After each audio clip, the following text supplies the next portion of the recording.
It was a typical late afternoon at the gym, which was nearly deserted.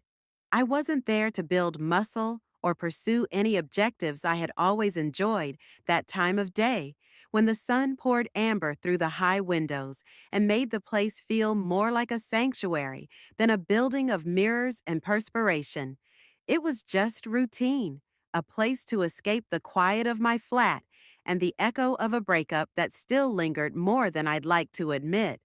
I was reaching into my locker after my workout with my headphones half in, distracted by a podcast I wasn't really listening to, when the door behind me opened with a soft creak.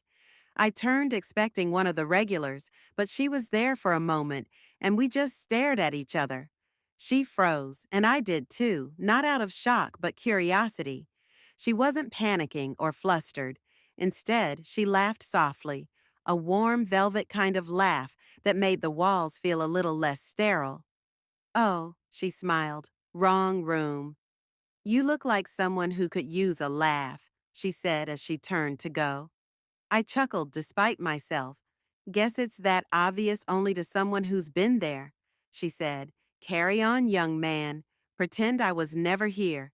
And she left. I didn't even catch her name. But the way she carried herself, self-assured, effortlessly graceful, stayed with me the whole night. There was something about her presence.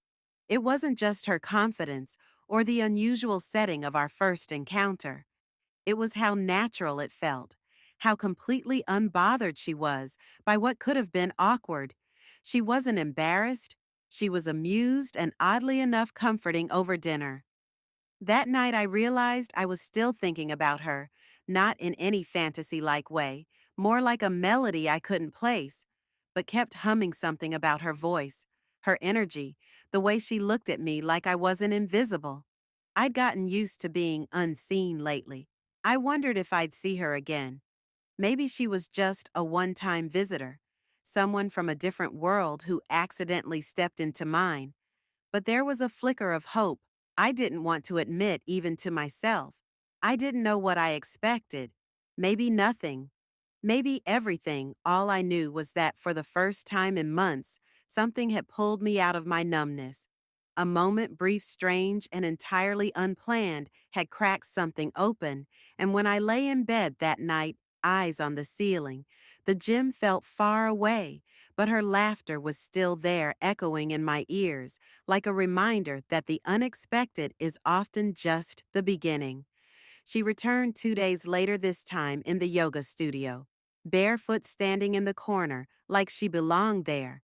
She noticed me before I could decide whether to approach and offered a familiar, knowing smile.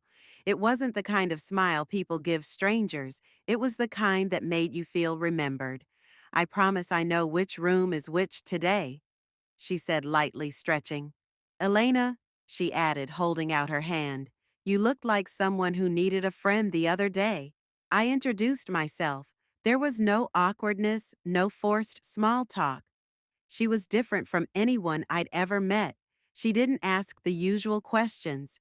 She asked how I was sleeping, what colors I dreamt in, if I ever sat in silence just to feel my own heartbeat, questions that made you think long after the conversation ended. We ended up talking after class. She didn't dominate the conversation, just listened like it mattered. I told her about my recent breakup, how everything had felt dull and heavy since she didn't offer cliches or advice.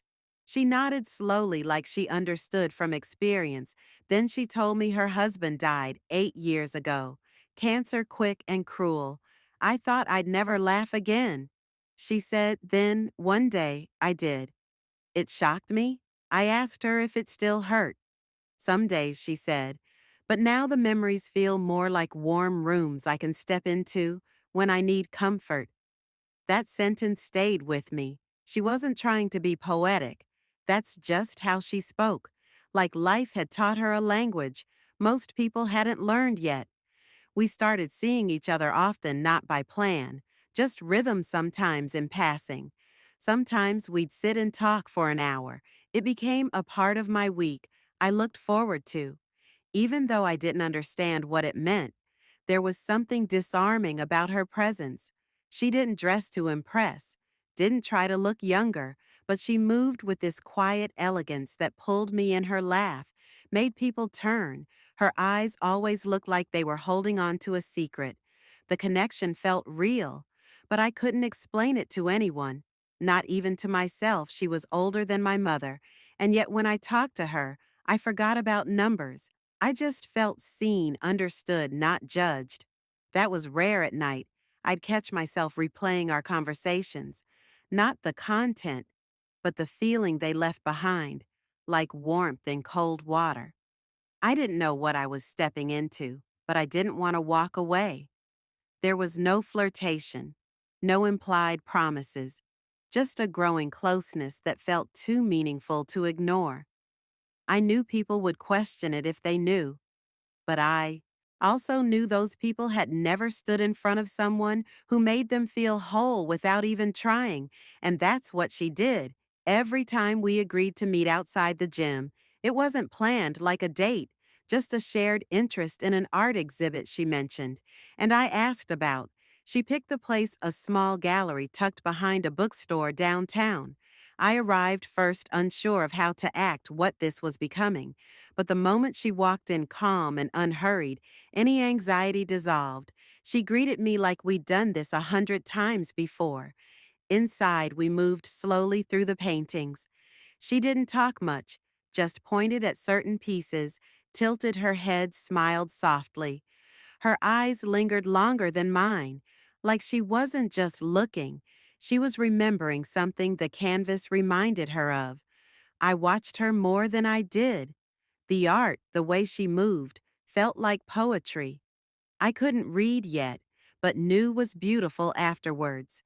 She suggested a nearby cafe she loved. No crowds, dim lighting, quiet music. We sat in the corner far from anyone else. I ordered tea. She asked for black coffee. No sugar suited her, strong, honest.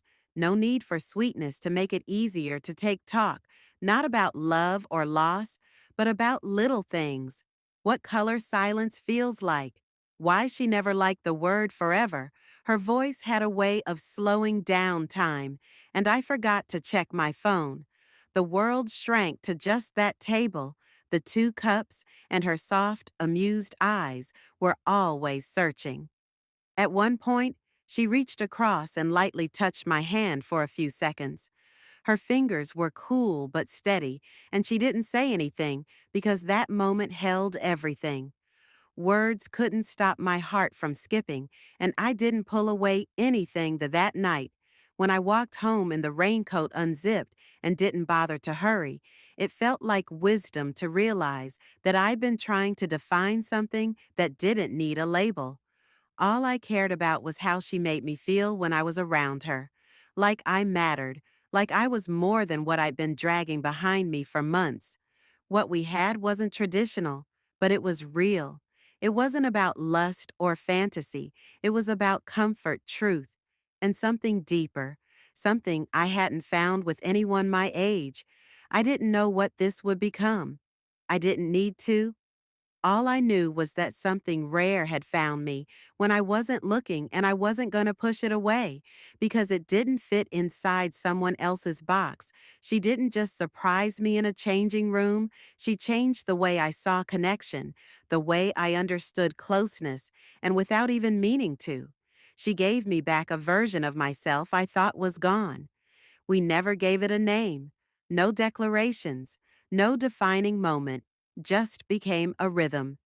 We met more often sometimes, without speaking much, a walk through the park, a quiet bench under fading skies, the way she'd hand me a cup of tea, like it was the most ordinary sacred ritual. The connection deepened, not because we chased it, but because we didn't. It grew in the stillness, in the way she'd listen, without filling silence, in how she noticed when my smile didn't reach my eyes. There was peace with her, the kind I didn't know I needed. She didn't expect me to be more than I was, and in that space, I began becoming more. Anyway, I started writing again. Nothing serious, just thoughts, scribbles, things I hadn't felt motivated to do in years. She'd read them without critique, just interest. When I asked her if she ever considered the future, she shrugged and answered, I think about tomorrow's breakfast, that's enough for me. Her presence made me want to be honest rather than impressive. I'd spent years chasing futures that never materialized, only to realize that I'd missed the joy of small things. I observed how people looked at us. Sometimes they smirked, sometimes they were confused, but we never gave an explanation. If someone asked, she would smile and respond, He's my friend. It was strange how something so small could hold so much wisdom, but we both understood that there was more to it than that. Our friendship was too casual. The word romance was too limited, and what we had felt like an entire landscape unlabeled open reel. There were times when I caught her staring out a window, lost in thought, and I never asked her what she was thinking. Instead, I just sat next to her and let her lean on my shoulder if she wanted to. Sometimes she did, and other times she just needed me there, and that was enough. She taught me that love isn't always loud or quick.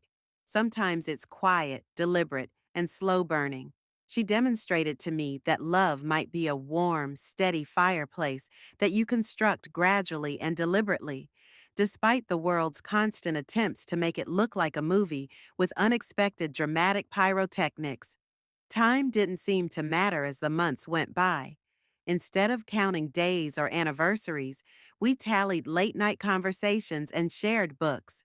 She made me laugh so many times that I forgot I had ever been broken.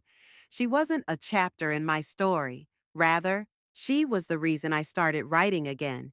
She reminded me that love isn't about finding someone perfect, but rather about finding someone who brings you home to yourself. And I unexpectedly found that in a woman who once entered the wrong room but completely altered my perception of love.